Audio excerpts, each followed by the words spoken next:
श्री गुरु चरण सरोज रज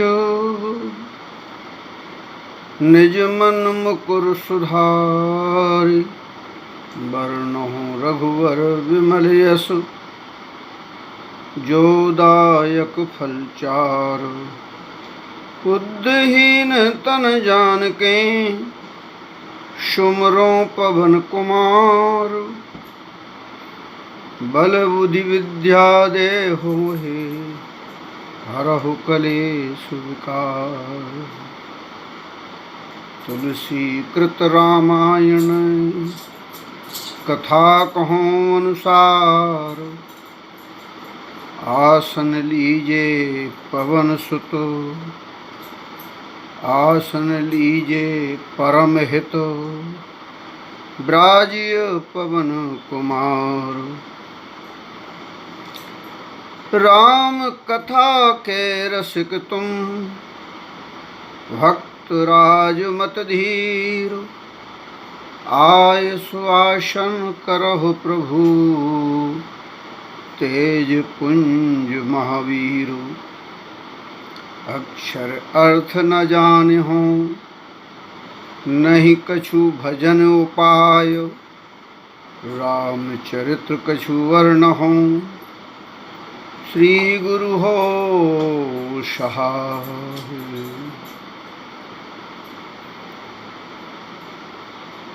नीलाम्बुज श्यामल कोमलांगं सीता समारोपित वाम भागं। पाणौ महासायक चारु चापं नमामि रामं रघुवंशनाथं। यस्यांके च विभाति भूधर सुता देवापगः। मस्तके भाले बाल विदुर्गले च गरलं। यस्योरसि व्यालराट सोऽयं भूति विभूषणः।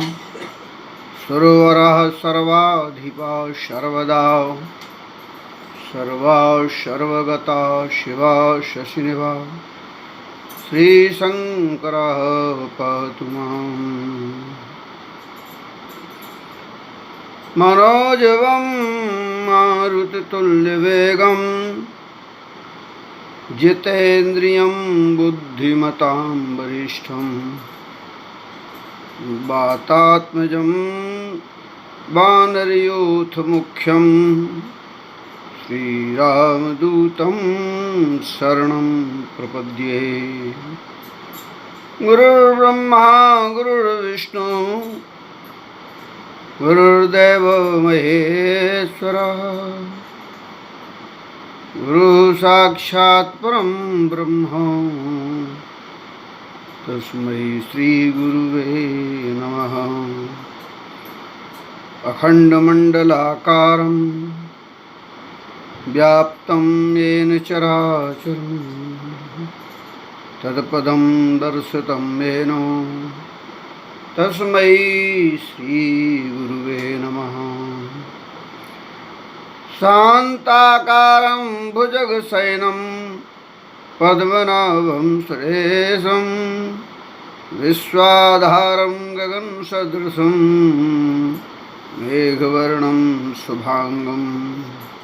लक्ष्मीकान्तं कमलनयनं योगिभिर्ध्यानगम्यं। वन्दे विष्णु भवभयहरं सर्वलोकैकनाथं।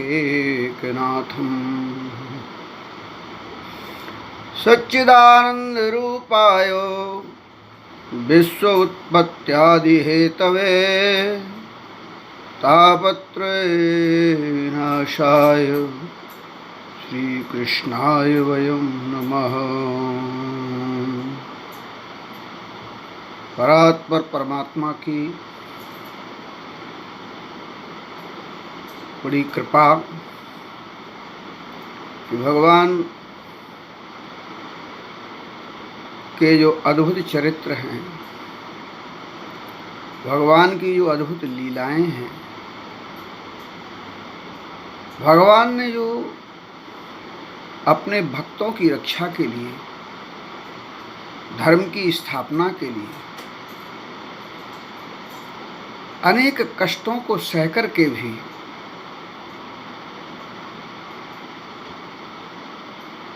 आकर जो गौ रक्षा की है, ब्राह्मण रक्षा की है, धर्म की स्थापना की है, संतों का मान रखा है, भक्तों की आकांक्षाएं पूरी की हैं, देवत्व की रक्षा की है, शक्ति स्वरूपों की, मर्यादाओं की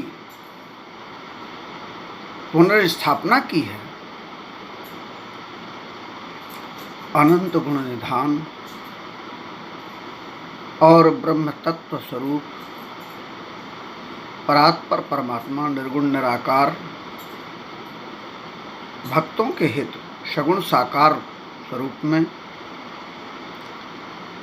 श्री हरि स्वरूप के साथ अवतरित हुए और उनकी लीलाओं को, कथाओं को, भगवत चरित्र को, श्री रामचरित्र को रामायण में वाल्मीकि जी ने मर्यादा पुरुषोत्तम के रूप में भी प्रदर्शित किया है। भगवान की अवतार की कथाएं अगर केवल भगवत तत्व तक ही रहें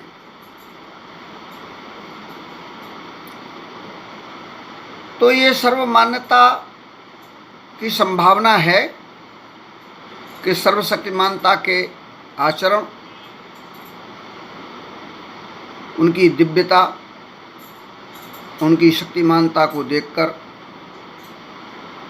ईश्वरत्व का आभास तो ठीक है और उनके प्रति आस्था निष्ठा के लिए यह आवश्यक भी है, समर्पण के लिए आवश्यक भी है। लेकिन मानव नर से नारायण कैसे बने, ये जीव का वास्तव में कल्याण कैसे हो? केवल प्रेत योनि में जब पहुंच जाए फिर पितृ मोक्ष के लिए कथा काम आए, ये तो बात कुछ कम समझ में आती है।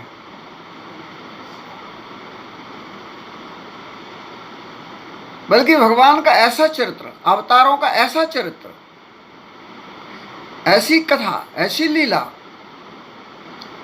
जो मनुष्य के लिए, जीव मात्र के लिए आदर्श बने और वह मुक्ति मार्ग पर अपने जीवन काल में ही चल पड़े और मोक्ष का मार्ग ही नहीं अपितु सांसारिक विकारों से मुक्ति उसे जीवन की अवस्था में ही प्राप्त हो जाए,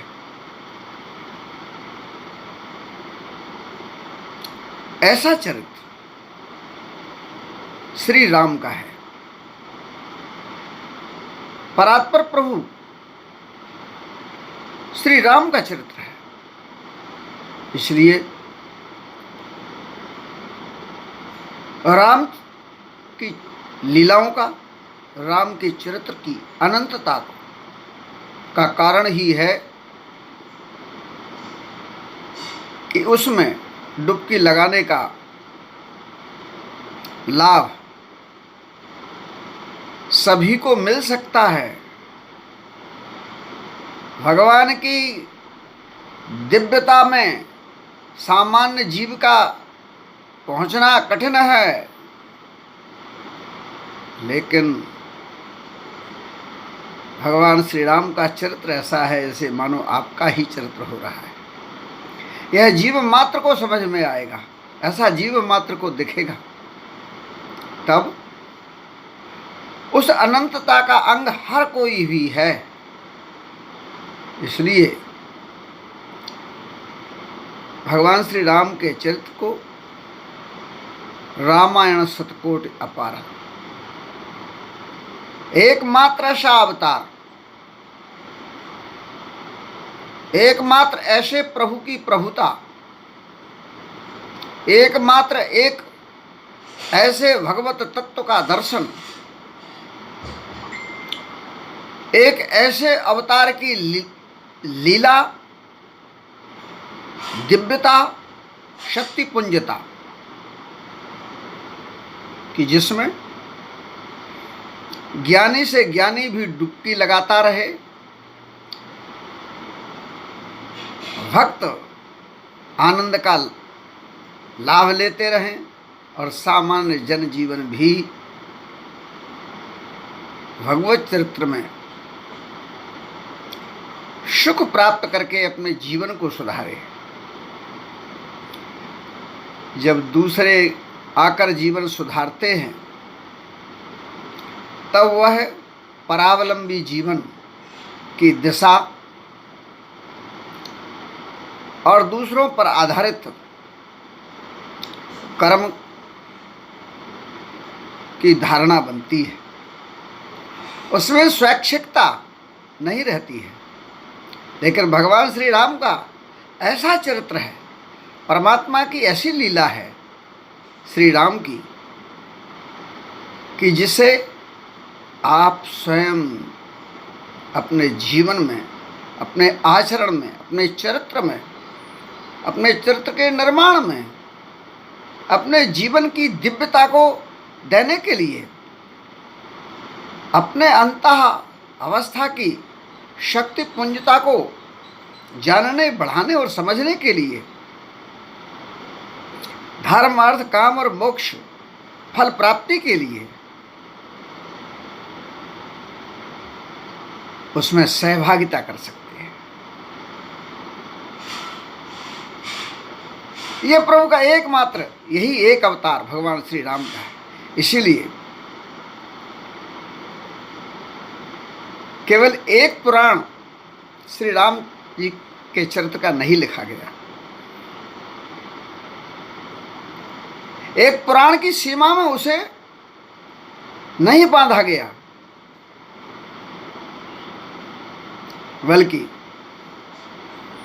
अनंत चरित्र की अनंतता अनंतों कवियों के द्वारा, लेखकों के द्वारा, भक्तों के द्वारा, संतों के द्वारा गाई गई है, लिखी गई है, बताई गई है।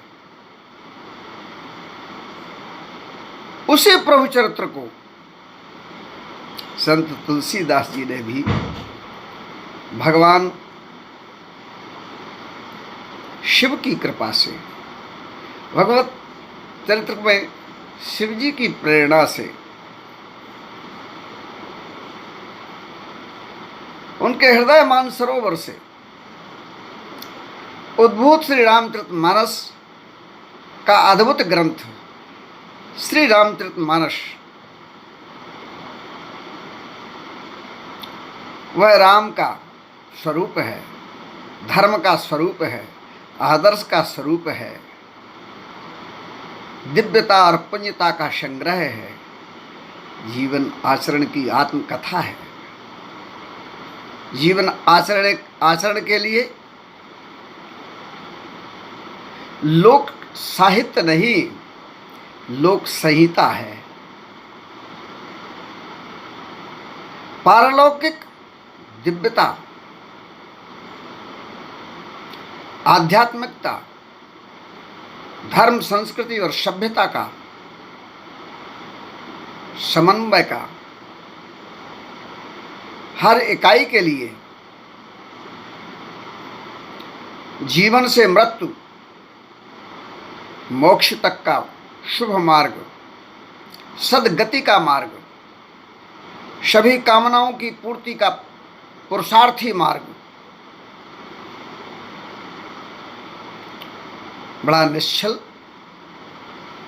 सुख और शांतिपूर्ण मिलता है। ऐसे श्री रामचरितमानस की रचना संत तुलसीदास जी ने की है। मानव जीवन के लिए, कलकाल के लिए उन सब सूत्र और सिद्धांतों का वर्णन मिलता है। सभी धर्मशास्त्रों का सार। आज भाषा संस्कृत नहीं है, कम मान्यता में लोग उसको रखे हुए हैं, अर्थात कम पठन पाठन हो रहा है, लेकिन फिर भी कठिन से कठिन को सरल करना, भावों की सच्ची अभिव्यक्ति करना, अपनी निज भाषा में, सरल भाषा में संत तुलसीदास जी ने श्री रामचरितमानस का अमृत कलश हम सबको सौंपा है। उसी में से जब रामचरितमानस को पढ़ते हैं, सुनते हैं, समझते हैं, तो अथाह सामग्री की सुंदर लहरें निर्मल गंगा की धारा में उसकी शीतलता की मात्र किनारे पर जाने पर ही लहरें लगती हैं, तो शीतल मंद सुगंध ताजे का जो अनुभव होता है उससे मन को बड़ी शांति मिलती है। जरा सी निकटता होती है तब लगता है कि गंगा मैया में डुबकी लगाएं। ऐसे ही श्री रामचरितमानस के जो भी निकट में आता है उसको सुख और शांति मिलती है। तब लगता है कि एक डुबकी हम भी इसमें लगाएं। तब पढ़ना, सुनना, समझना होता है। हमारे परिवार में भी अनेक पीढ़ियों से निरंतर प्रतिदिन श्री रामचरितमानस का पाठ होता है। यह उनकी कृपा है और उसी का परिणाम है। संतों के समागम के प्रभाव से, महात्माओं की कृपा से, गुरुदेव की कृपा से, सबकी प्रेरणा से और प्रेरक रघुवंश विभूषण उनकी कृपा से अब श्री रामचरितमानस, श्री राम कथा में डुबकी लगाकर उनके गुणानुवाद गाने की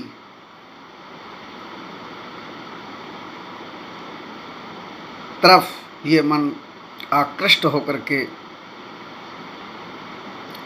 उसी रस और आनंद में रहकर सभी लोगों के बीच श्री राम कथा सुनकर, कहकर, पढ़कर अब जीवन को उस आनंद की अगाधता में हिलोरों के साथ रहना चाहता है। ऐसे प्रभु श्री राम की राम कथा का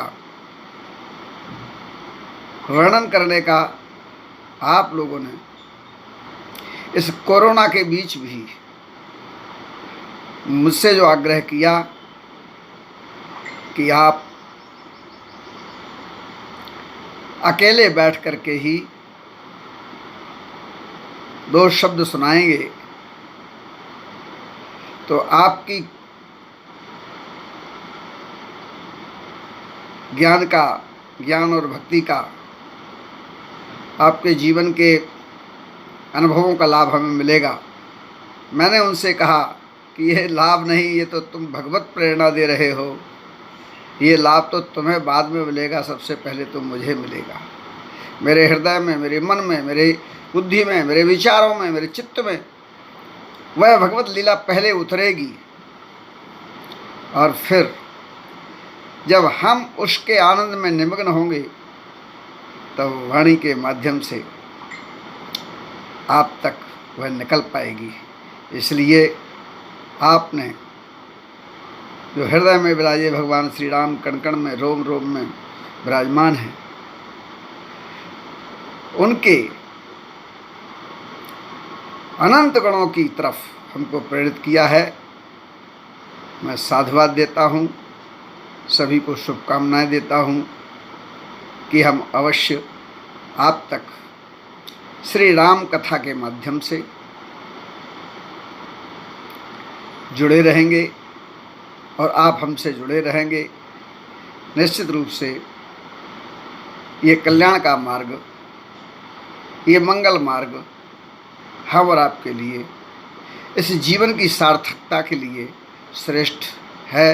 ये भगवत कृपा ही है कि यह प्रेरणा आप सबके द्वारा हमें भी मिली है और हम भी अपने जीवन को कृतार्थ करें, यह शुभ अवसर हमें मिले। और निश्चित रूप से मुझे श्री हनुमान जी पर विश्वास है, श्री राम जी पर विश्वास है कि वो मुझे अपने चरणों में वह स्थान अवश्य देंगे जिससे मैं उनकी लीलाओं को गा सकूं। साधुवाद।